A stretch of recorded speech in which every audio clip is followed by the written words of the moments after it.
Hi, and thank you for joining us to review the student growth checks for spring 1920 with Charter Schools USA. First, we want to start with a super thank you to all of our families and students for the hard work they've been putting in during this remote learning period. What we'll cover in the video today is how the growth checks will be used, how adaptive assessment works, and how you can support your student. It's probably easier to start with how the growth checks will not be used.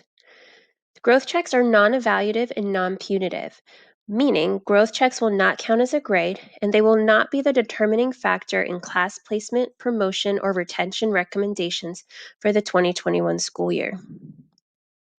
We will be able to use these to evaluate how schools and grade levels have made progress and where there still may be gaps in learning. And once we know this, we'll be able to plan more effectively for summer programming and a return to school in the fall. Your child may be taking either the iReady diagnostic or the MAP growth assessment. And both iReady and MAP are adaptive assessments, which means your child will get a unique set of questions that are specific to them and will challenge them in a unique way. If they've taken this assessment before, their starting question will be where they left off in the winter. If this is the first time they're taking the assessment, that starting question will be at grade level. As they answer questions correctly, questions will get harder. If they answer questions incorrectly, questions would get easier. This continues until the end of the assessment when we have a final score. This final score lets us know those skills and strategies that a student is ready to learn, as well as those areas where they may still need support. Unlike the assessments that we're used to taking where you'd want to get 100%, adaptive assessments are designed so that students will get about 50% of questions correct.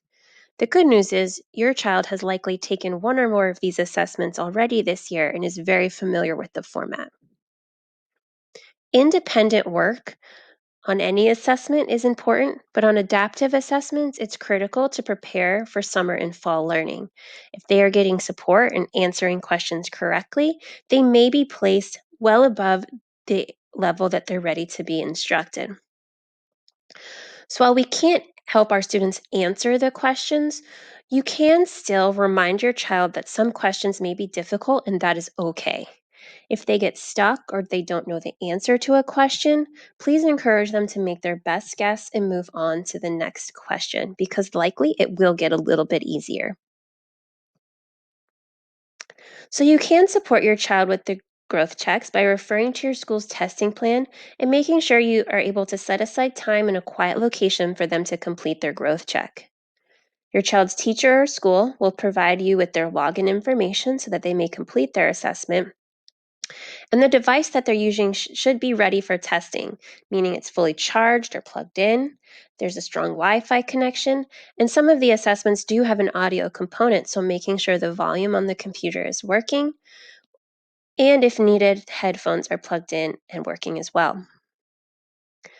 Scratch paper is allowed, so students may need some blank paper and pens and pencils. And last but not least, please encourage your students to stay focused and on task without helping them answer questions. Some next steps for this spring growth check. Your school will be in touch shortly about testing windows and schedules for your child. Please keep an eye on that main mode of communication that you have with the school for these updates. And do not hesitate to ask for help from your child's teacher or school. We are here to help you. Once again, thank you so much for joining us. We're all in this together, and we can't wait to see how far our students have grown.